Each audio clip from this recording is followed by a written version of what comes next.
everybody, and welcome to Friday. Had a good day. I managed to record some more on Paper Mario, as you'd expect. I recorded Chapter 6, in which I am now staying on track of my schedule. Tomorrow I have to record 7, Saturday, and Sunday I have to record 8. And after that, I'll be finished up with the game. That's what I want, because Pokemon Yellow are going to take time to repair, and I want as much time as I can. Also, because I kind of have to have the Declaration of Independence memorized by Friday. Yeah. And I didn't do it yet, so I want to be able to next week to focus straight on that. The vlogs might be like that. Might be why. But anyway, today, and not about Sun and Moon, is going to be my review of Pokemon Sun and Moon. And I feel good not to include like trailer or anything there. And this is my review of the game, so it is going to be spoilerific. So there's your warning. If you don't want spoilers of Pokemon Sun and Moon events, leave. But I had a blast playing through Pokemon Sun. I'm not done with Pokemon Moon yet. I'm just doing it right now because I have a free night. And it's pretty early in the evening. Although 9:45, but that's pretty early in. It's pretty early on a Friday night during Thanksgiving break. So, anyway, I love this game. It is my favorite Pokemon game so far. Out of any of them that have been released, in my opinion. With all of this is in my opinion. So, it is the best Pokemon game whatsoever. Because, I'm just gonna be saying stuff. The characters are flushed out, and they're hard to find like flat characters, really. It's tough. Because it's tough to find those flat characters. Because all the characters seem to be so flushed out. Like how he wants to get stronger so he can be because of his grandfather Alola, who is the Kahuna. And then Lily wants to like save Cosmog and the Aether Foundation, and then Gladion want to save Type Null. But all of it is the characters and the Pokemon, the Alolan forms. They've never done anything like that before. They've never given different forms to a Pokemon that are region specific. Although some people definitely hate that. I mean, if you talk to Mr. Sims, he probably, the majority of them he won't like, because those of you who don't know, Mr. Sims was a big Pokemon fan. He played the original game, but doesn't like. He played the original game, but didn't really play any other ones. Like, he played like the first 3 gens, but didn't really play anything else, so he probably wouldn't like it, especially not Exeggutor and Doug Trio. Yeah, so, but I don't know, but most people, it's good, like getting a fresh coat of paint. In the music, there's different types of music.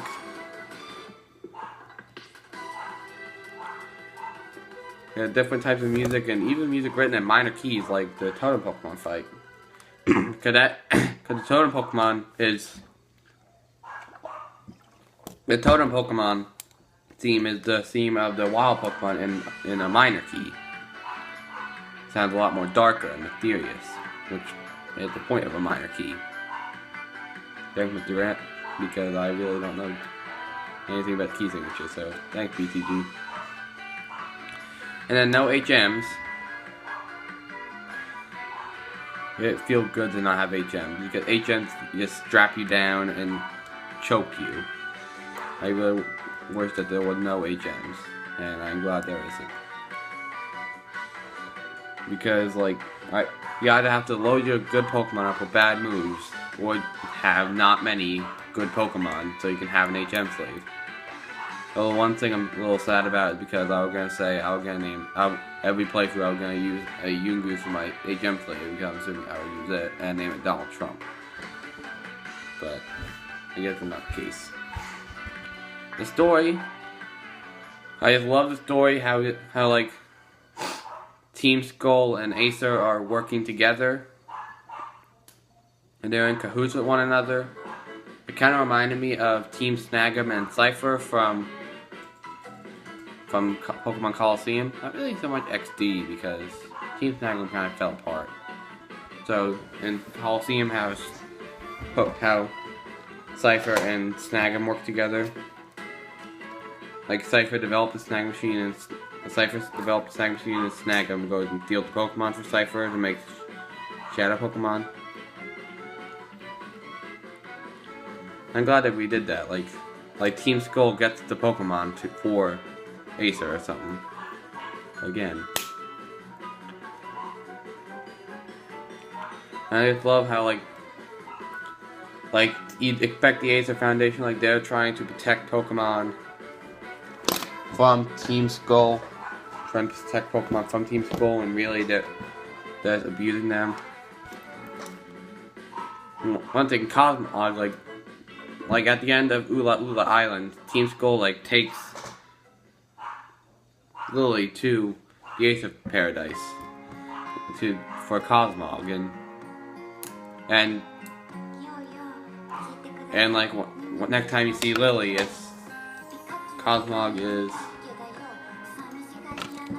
it's the evolved form, which is whatever it is, which is Cosmo.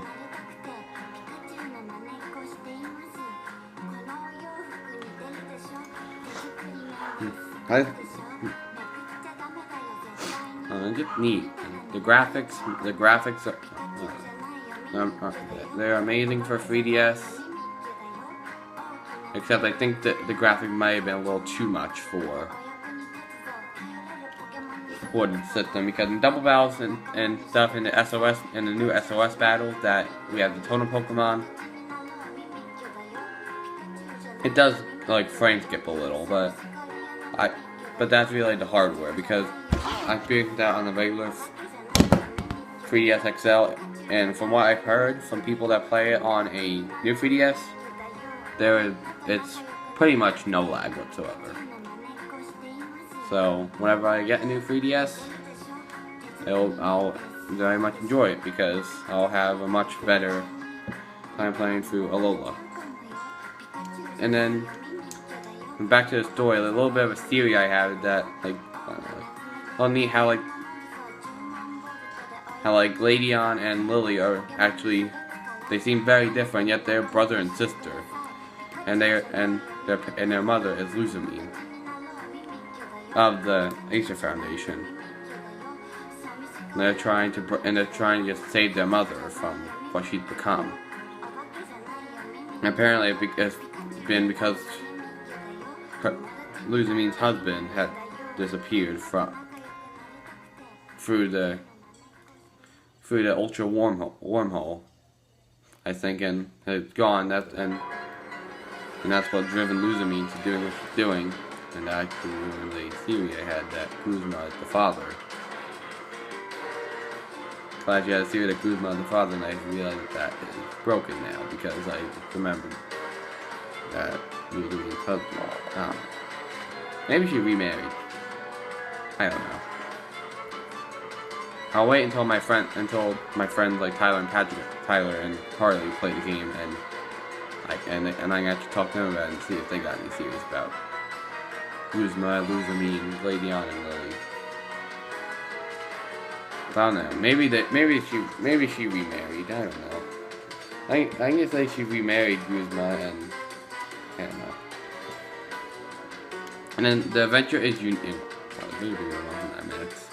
A unique adventure we've never seen before. I mean, it is. Alola is nothing. If there's only one thing you can say about Alola, you can say it's unique. I say that Alola is. They took the Pokemon formula, either changed it entirely, or kept it the same, but did it in a new way. An example of them completely changing it. Normally, how Pokemon games are: 8 gyms, Elite Four, and the Pokemon League, while stopping an evil team. You top an evil team, or I guess 2, but that's different for a main series. For normally just 1, but Rocket, Galactic, Plasma, and sometimes they do 2, like they do Aqua and Magma, except they don't really work together. And there's also old Team Plasma, new Team Plasma. The old Team Plasma, you really don't go to, but they're the ones that follow N, who you want to save Pokemon, not really like liberate. Like this one, like the 2 working together. Anyway, like there's no gyms. There are the 7 trials, and there are trials on each island held by the captains. I don't think what the word was. In which they don't even, most of them don't even have to do a battling. Like they can range to finding Pokemon and knocking them out, to cooking, or to finding ingredients to cook, to finding differences in a dance, to answering trivia. They are very different, and after all the trials on Alola may have 4 islands. After you do all the trials on an island, you fight the Kahuna of the island in the grand trial. That is very different from 8 gyms. And then after that,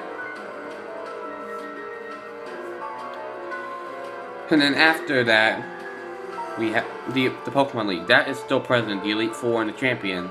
Except Alola didn't have one. Professor Kukui, the main professor of the game, from your starting town, or not really, because you like live on the outskirts of the town. Professor Kukui, Kukui wants to make a Pokemon League, and by the end of the game he does. And you are the first to challenge it, so there is no champion. You have the 4 Elite Four, which they are Hala, Olivia, Ace, which is Hala, the Kahuna of Melamela Island, the first island. And there's Olivia, the Kahuna of the second island, Akala. And then there's Ace Vola, which is a island captain of Ula Ula Island. What the Kahuna is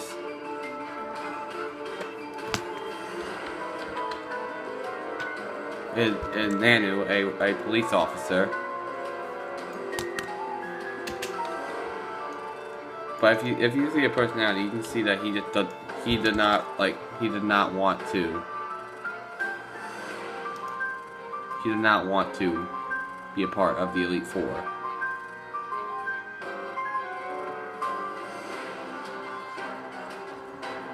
Because he's just a gloomy character who there sees the bright side of things.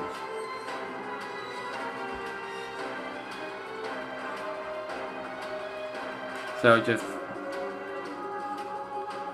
saying that he does not want to be there. So and then there's a Kaelia character who you never see before.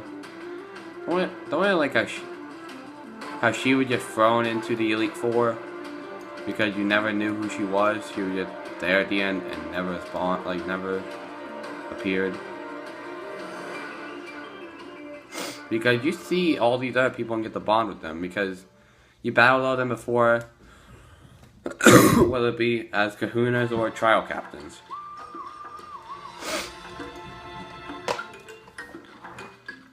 And then afterwards, you fight Professor Kukui basically as the champion, because you have to fight someone, so you have to fight the person that made it.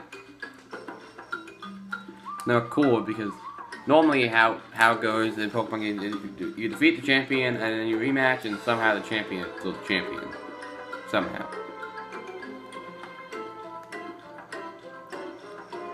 When you weren't there to challenge them and lose to them, to make them become the champion again. So what they finally do, and this actually makes sense how it should be is, after you defeat the 4 Elite Four again, because of course you have to prove that you're still worthy of being champion, you walk up to the champion's throne and you take a seat, and then a random challenger comes up, and there is a big pool of these, which I love. There is a big pool from Hal, your rival, to Sophocles, one of the trial captains who want to fight you, want to battle you, to some Kukui character who is from another region, to Gladion who want to battle you after you help him in the Aether Foundation, and then there's Molane, a full trial captain and friend of Sophocles, who want to see what to battle the league that Kukui built because they were good friends. To Plumeria, the ex-admin of Team Skull, to Hapu, the new Kahuna of Poni Island, to rematch you, and there's a Fappa, Aether Foundation branch chief, who want to make amends. To a random youngster from Route 1, Tristan. To Professor Kukui himself, even though he claims he doesn't want to be the champion of the league he built himself. And his team is actually the most powerful out of all of them.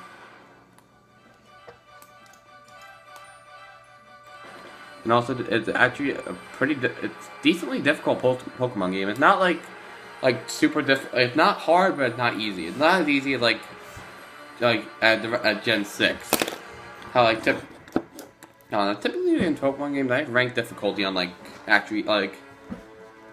levels you're in before the levels you are going before you get to the Pokemon League compared to the champion, because in Gens 1 through 4, you're 20 to 15 levels under, maybe 10 if you're lucky.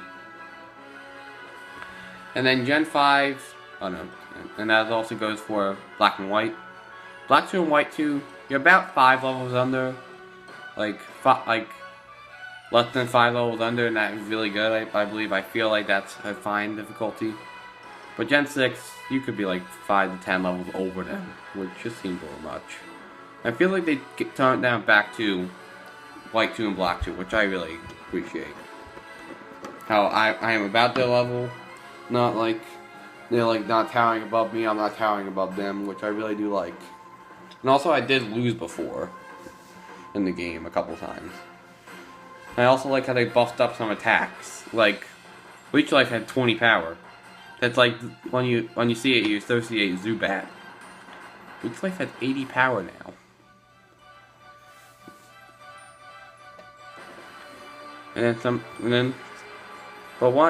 But there's very few bad things.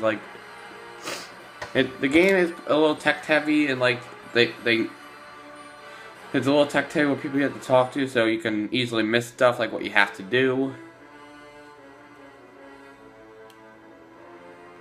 And also the game does have a pretty long tutorial at the beginning. We're trying to go ahead and actually get your starter Pokemon. It's a little much. Really, that's all the stuff I found at the game. I don't know. Good. Pokémon Sun and Moon, wrapping it up. It's a very good Pokemon game, and if you want something new for the series, I say it's a great game to play. If you want something new for the series, so if you're Mr. Sims, and you want to jump back into Pokemon, or just see something new. You want to jump back into Pokemon. If you're Mr. Sims, that's a good game for you. If you want to start the game, start with Pokemon. It's a good game for you. But since it does tell you another thing I like is how it does tell you if after you fought a species of Pokemon before, it tells you the type chart on the bottom of the screen. It'll tell you what moves resisted, weak, regular, or just immune.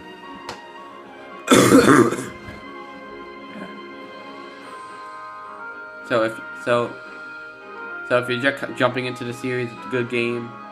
If you want something new from the series, you've been in for a while, it's a good game. If you've been out for a while and you want to jump back in, I think it's a really good game. No matter who you are, I think it's a good game to play. And if you're a Pokemon fan of any kind, I think it's the journey to Alola is well worth it.